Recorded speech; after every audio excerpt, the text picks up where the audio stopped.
चलिए एक और बड़ी खबर की ओर रुख करते हैं। देहरादून से ये बड़ी खबर रहेगी। दरअसल जियोथर्मल एनर्जी पर सरकार का फोकस रहेगा। भूतापीय ऊर्जा परियोजना के तहत विद्युत का उत्पादन होगा। भूमि के गर्भ पानी से विद्युत का उत्पादन होगा। उत्तराखंड में 40 भूतापीय स्थल चिन्हित किए गए, जहां ऊर्जा क्षेत्र में उत्तराखंड को आत्मनिर्भर बनाना सरकार का प्रयास रहेगा। तो जियोथर्मल एनर्जी पर सरकार का विशेष फोकस है। भूतापीय ऊर्जा परियोजना के तहत विद्युत का उत्पादन होगा और यहां भूमि के गर्म पानी से विद्युत का उत्पादन होगा। उत्तराखंड में 40 भूतापीय स्थल चिन्हित किए गए, जहां ऊर्जा क्षेत्र में उत्तराखंड को आत्मनिर्भर बनाना सरकार का ये पहला प्रयास है। ज्यादा जानकारी लेंगे, सहयोगी सोनू लगातार हमारे साथ बने हुए हैं। सोनू, जियोथर्मल एनर्जी पर सरकार अब विशेष रूप से फोकस कर रही है। देखिए, लगातार सरकार उत्तराखंड को ऊर्जा के सेक्टर में, ऊर्जा के क्षेत्र में आत्मनिर्भर बनाने के प्रयास कर रही है।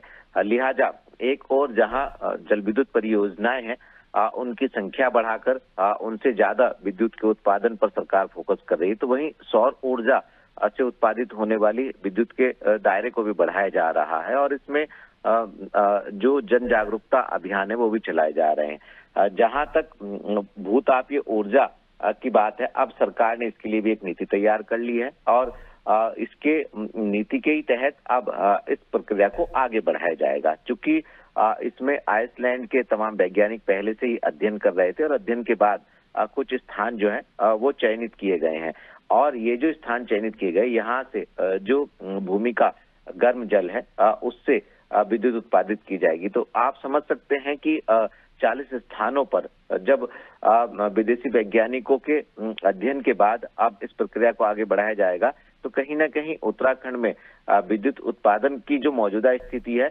इसमें उत्तराखंड आत्मनिर्भर बनेगा और जब सरप्लस स्थिति विद्युत उत्पादन की होगी तो उससे कहीं ना कहीं उत्तराखंड के लोगों को और उत्तराखंड अन्य राज्यों को भी सहयोग करने में एक राज्य बन सकेगा। तो ऐसे में अब प्रयास किए जा रहे हैं कि जल्द इस प्रक्रिया को आगे बढ़ाया जाए और उसके बाद चूंकि जो स्थान चयनित किए गए हैं, जो चमोली जनपद है, यहाँ का जो बद्रीनाथ धाम है और बद्रीनाथ धाम के आसपास के जो तपोवन एरिया है, तपोवन में भूतापीय ऊर्जा स्थलों की पहचान की जा चुकी है और ऐसे में अब इसमें जो संसाधन है उनका उपयोग कर उन संसाधनों के बाद विद्युत उत्पादन हो सकेगा। तो कहीं ना कहीं सरकार की एक अच्छी कोशिश है और आने वाले समय के लिहाज से, भविष्य के लिहाज से, जब भूमि के गर्म पानी से जब विद्युत बनाने की प्रक्रिया शुरू होगी तो इसका फायदा न सिर्फ उत्तराखंड को मिलेगा बल्कि देश के अन्य लोगों को भी इसका फायदा मिलने वाला है।